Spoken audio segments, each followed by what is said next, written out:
on the days I feel like being petty, I hope to rest in my pretty.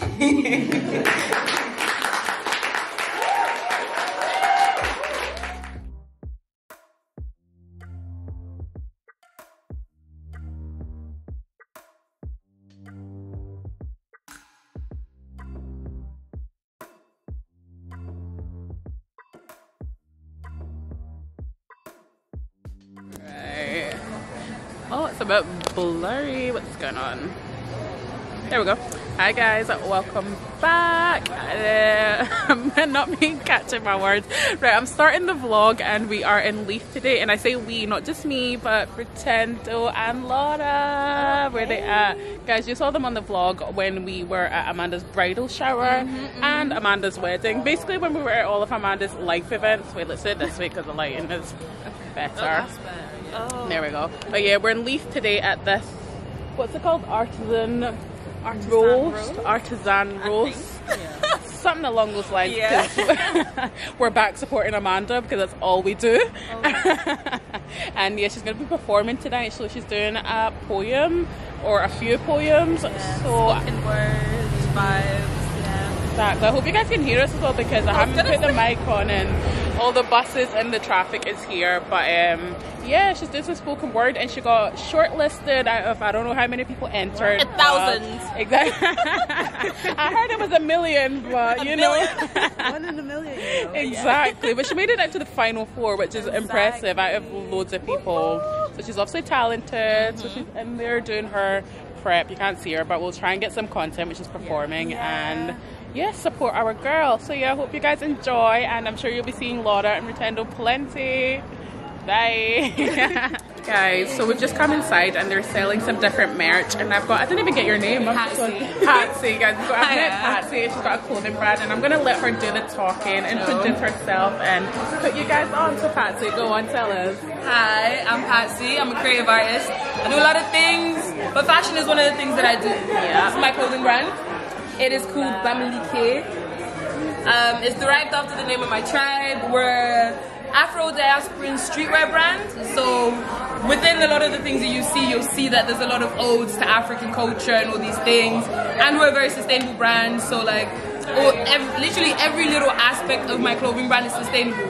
The packaging is compostable. The t-shirts made of organic cotton, recycled polyester. Like everything of the brand is sustainable because I want to build a sustainable brand which is going to last past my time. So yeah.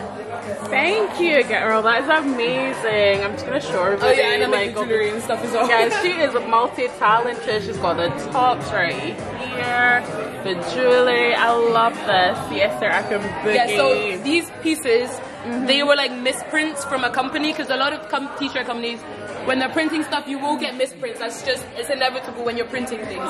So with the misprints, they gave us these, and then I've tie-dyed them, I've changed the designs a little bit, added pieces, just so now that they can have a second life. Because usually they would just go in the bin because nobody's going to use them. But I get them, I zhuzh them up a little bit, yes, and then I resell them. Yes, queen, we love that. We love that, guys. So Patsy, tell us, where can people find your brand? Yeah, you can find Bamilike. So if you type in Bamilike on pretty much any socials, you'll find it. Bamilike.ltd because we're a limited company, you know. Yes, come on. Yeah. Amazing. Instagram, TikTok, Facebook, all wherever. Also, you can find me. Type in PXTSYY. It's Patsy, but instead of an A, it's an X and then an extra Y. Love it. Socials as well. Love it. Thanks. And perform, let us know. I want to see you all. We've got a little theme for tonight. It's not rules, but a little theme because I like a theme. So it's called Expression Without Permission because that's NPN, which is no permission needed theme. It's tagline, and we chose this theme because, like, as people with marginalized identities, people of color, and then other intersecting identities like South Asian, and I arrived in Glasgow 11 months ago to start my placement here for my undergrad degree. I am doing a degree in communication and media in Bournemouth University in England, and making myself come to Glasgow has been one I mean, it's been the best experience of my life. I have found family and home and friends, and I have found warmth and acceptance. My first poem is called The Years That Answer. If you're anything like me and you like asking questions, then I think this would be a great one for you. But even if you don't like asking questions, the thing about life is it's going to ask you some questions. So yeah, The Years That Answer. Life happens in stages. It rages a war at times, sings a love song at times, prickles at times, fills a room with laughter that stretches from a river to an ocean at times, a smile that welcomes and turns strangers into friends. Some years ask questions, and when they ask, the questions ring louder than a rocket launch preparing to survive the mercury. The louder the mind thinks, the further the heart swells, the greater the pain, and I'm told that these are growing pains. But how do you measure growth in the midst of pain? Last I checked, no cylinder can capture the cyclical nature of growth, for it is often far from linear. Some years provide us with answers, ones we would have hoped to find, and others we may struggle to grasp. Some answers can't be found through searching. Some can be found in the mirror, mirroring our actions. Some won't always be found in depth. Sometimes they're in there every day. What if some years guide us, show us that we are on the right path, even if it's wrapped in a glimpse of hope with a rod to help lead the way, a road less traveled but well mapped out? What if some years prove to us that providence meets you where you're celebrated, not calculated, where your worth is accurately valued at priceless?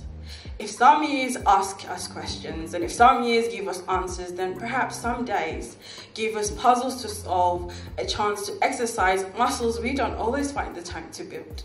Perhaps balance is not found in the same equation as equilibrium. Perhaps it is measured through an average of years and not days. Thank you. It's called the validation coin. The thing about validation is it is very much a double-edged sword, and this poem basically explores that. The validation coin. Validation, a depiction of elation, avoiding rejection through prevention, for to have failed is to have tried. Be yourself, be authentic in the eyes of society, governed by rules on how to be specifically, societally, acceptably yourself. But is that yourself? You find value in appraisals, applause. You smile when the music starts. You stop when the claps fade. You look in the mirror to find what doesn't mirror and question your worth. The validation coin, coined around danger. Its presence induces dopamine. Its absence induces doubts. It's like placing your value in a metallic coin, carrying very little value, no gold. See how volatile? Validation is a double-edged sword, a double-edged sword. Thank you.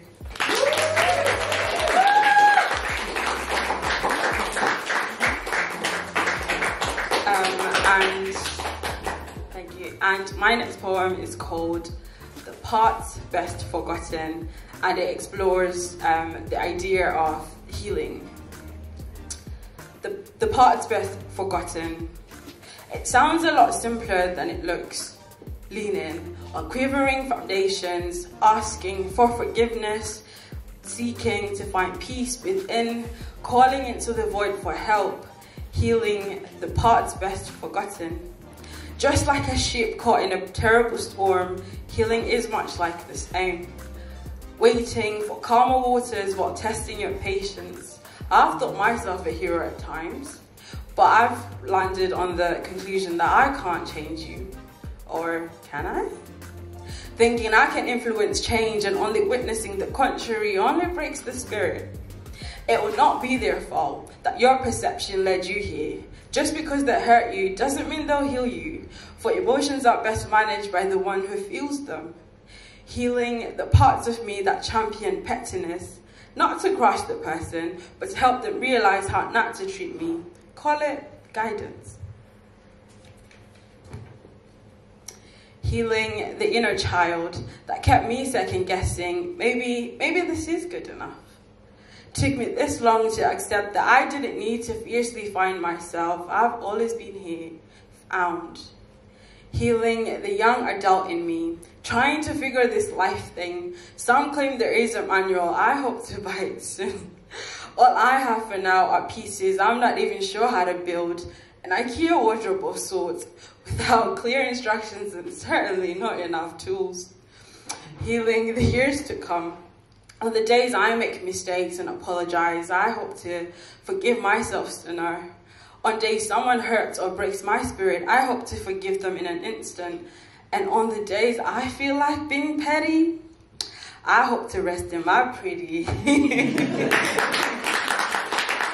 I didn't write anything for my 23rd, but I mean, oh, also, yeah, plug. Y'all should go watch my YouTube video. I just recently uploaded a video. It's basically, it's like a throwback Thursday video. It was on my 22nd birthday. I was just chatting about what was on my mind. And then the video on top of it also is all the things I'd done for my 21st birthday. So I went like bungee jumping, done pole dancing, roller skating, a bunch of different stuff. But yeah. What's your YouTube channel? Oh, yes, that was a very bad plug. I didn't even tell you guys what the YouTube channel was. It is PXTSYY. So it's like Patsy, but instead of an A, it's an X and then an extra Y. I'll show you.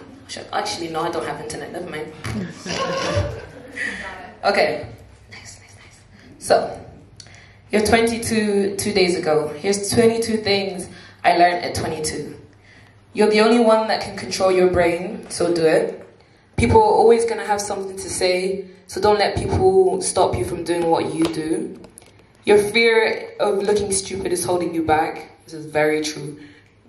Bro, you only think you're stupid because you're the one who feels embarrassed. I used to always say it to my friends in high school. They're always like, oh my God, stop doing that. That's embarrassing. I'm like, bro, I don't have to be embarrassed because you guys are all embarrassed for me.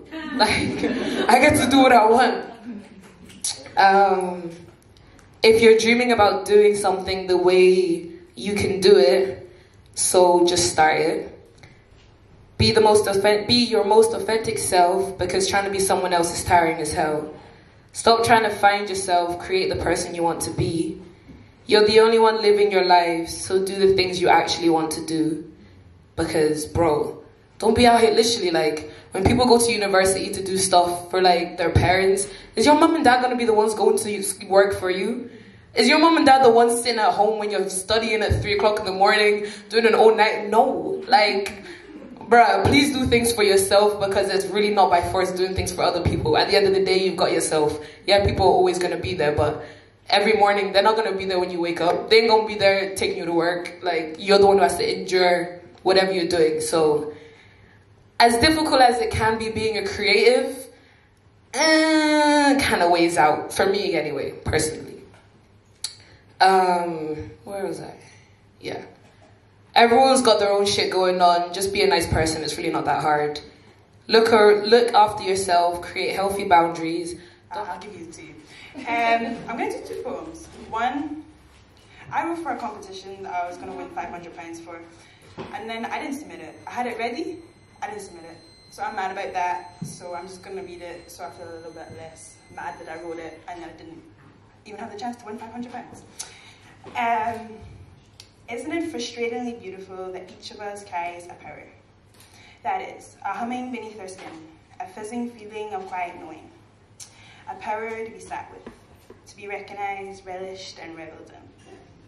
And yet, it is not enough to eradicate the systems of power and their rulers, systems that wage warfare on those of us who makes homes in the margins. And yet, they can never quite blot out the trails of stardust we leave in our wake, evidence of the magic that spills from our seams, evidence that despite it all, we are here. Thank you. As a cannibal, she forced me to eat myself whole and spell all these pieces, and eat them all over again and over and over again. My first love locked me in the basement, cold, dark, and damp, and abandoned me until I could find a way out, to find a way to claw myself out through the brick holes, eating bricks for dinner to survive. My first love tore the hair off my head and shoved it down my throat. Choked and clogged up, I've become a stranger to myself. Incompatible with the architecture of the human spirit. Wherever injustice thrives, the human soul will have limits. It was known that the Creator was naught but pure love. As above, so below, and so love we became. But somewhere along the way, an evil seed was planted, taking unconditional love for granted. Hi guys, we are back and Amanda is done. She has done her performance. So how are you feeling? Tell us. I feel great, honestly. Guys, she did so this good. Is my bag. Yes, it is. I'm really in my bag. Yes, you are. Yeah, I loved it. Honestly, I did. You did and so thank you guys good. so much for coming to support. That's what friends are for, girl. Tell the people your Instagram handle and like all that good stuff. Where can they listen? Okay, yeah, you can find me at Mandy_Rhytes. The Rhytes is spelled R-H. Not her forgetting, guys. Don't worry. R-H-Y-T-E-S. I'll put it in the description box below. Don't worry. She just, you know, she's been talking so much that she forgot. Right? You know what? I'm just gonna close the vlog. Do you want to say something? You know what? Yeah, guys, you can find me at Mandy_Rhytes. Yes. Yeah. I'll put it in the description box below so that you guys can go check out her page, see all the content she posts, and support your girl so that when she posts her next event, then you know where to be. There you go. They love it. Love it. All right, guys, we'll catch you later. Bye.